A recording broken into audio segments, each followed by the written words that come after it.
drug dealer, someone who uses drugs. You're going to want that next hit over and over again. Mm-hmm. And to be honest, I'm at the point where I do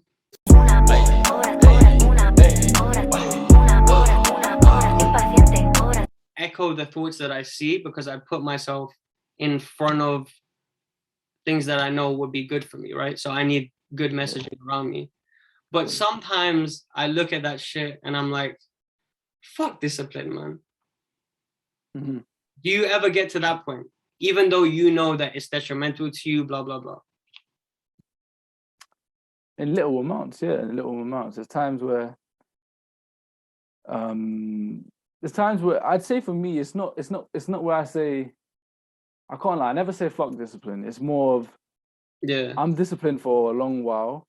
If I'm not going to be disciplined, I still know I have to be disciplined, but cool, I'm just going to enjoy my moment, because you have to be present, of course. I never really say fuck discipline because I know the value that brings to me. But truthfully, I feel you only respect discipline like that when you've partaked in it.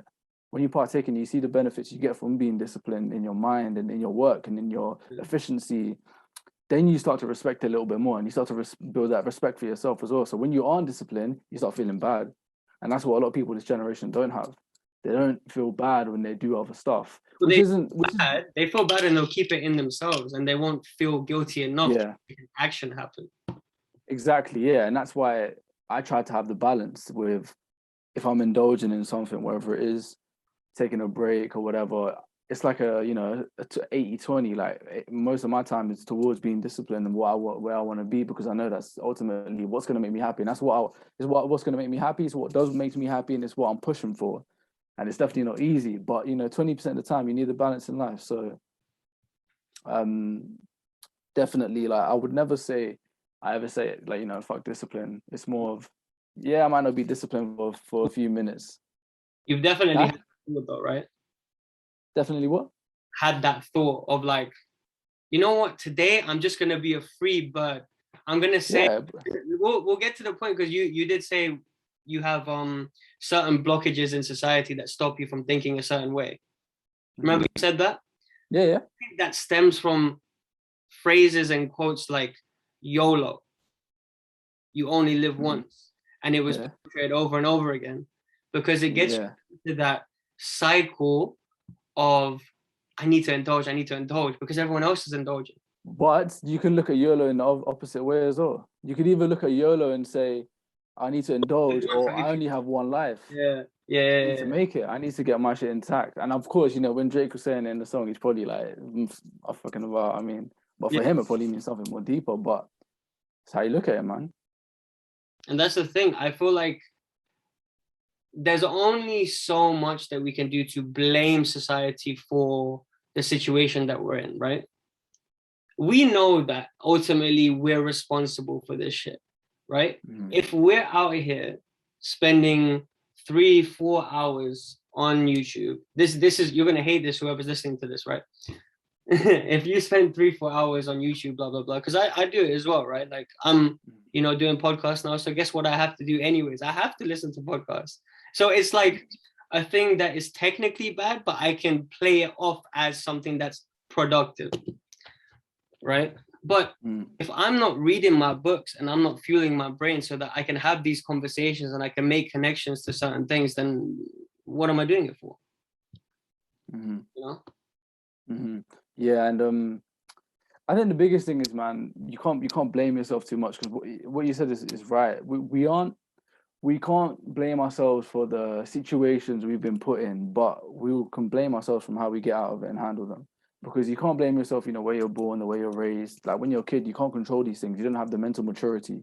Yeah. But once you start hitting your mature ages, your mature years, sorry, that's when you can depict your life. And for some people, it's even tough, because we see some people, as much as we might think we're down bad, we see some people and we're like, raw, okay, maybe I'm not down bad. That person doesn't even have any examples around him or her. So it's about having a responsibility to take yourself out of or fix the situation when you have the mental maturity to. And I think we all know in the back of our minds when we're not doing something we should be doing.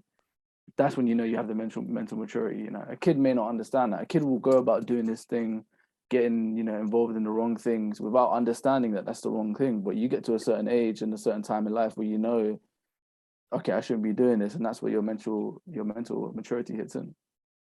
Yeah, man. And you know, it sucks that it sucks sometimes that this is the social media age, but obviously we can leverage it as a tool.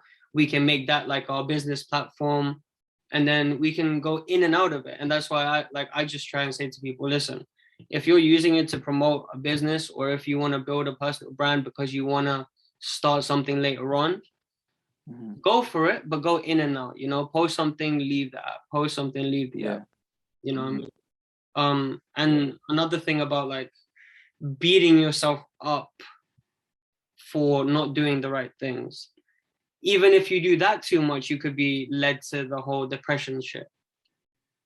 Yeah. Right? Because you've been so guilty, but you're not someone who is normally used to making actions.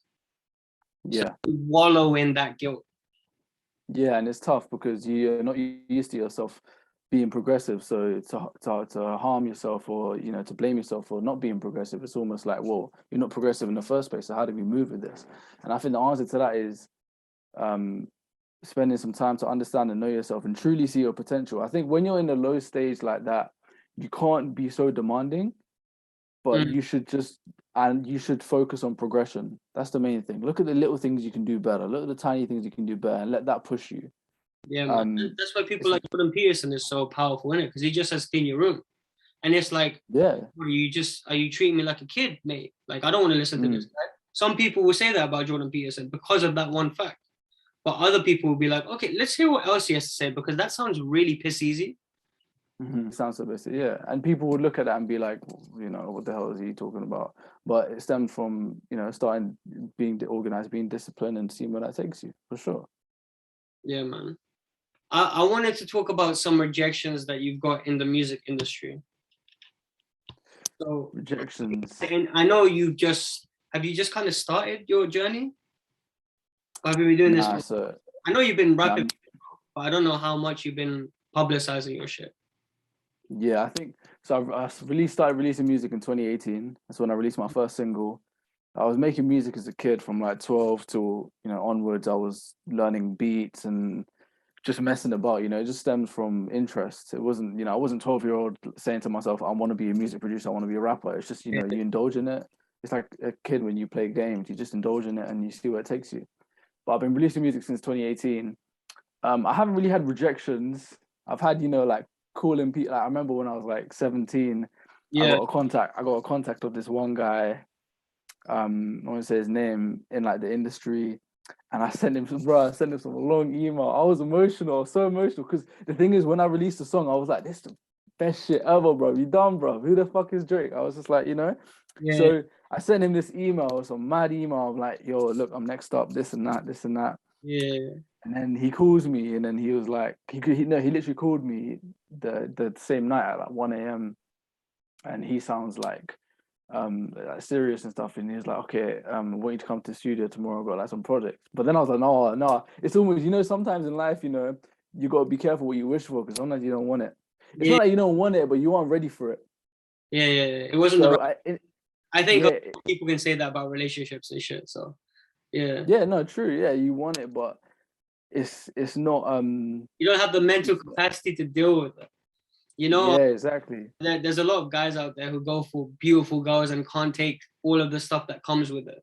So when you're with a beautiful girl, you know people are going to be looking at that girl. If you can't stop yourself from being jealous, or like you said before, hold yourself back from being emotional, you can't go for beautiful girls, bro. You're gonna have to stop. Like Drake, you're gonna have to, because, you know. But yeah, no, 100. Yeah. Back to this guy. Yeah, no. You weren't ready for it? Sorry? You weren't ready for the opportunity, or what? What happened? I wasn't ready. I just released one song and I thought I was ready to make an album, bro. So looking back though, I don't regret doing that, because it just showed the drive in me, and then it ended up just not happening, and I was just like, okay, it didn't happen. I don't know if there's been any more rejections. I don't think so. I'm quite good in it, so I don't get rejected. I'm joking. What about rejections in life in general? Of course, there's been some shit in life. You know what I'm saying? Like, no, don't even go to a relationship one. Just go to something that really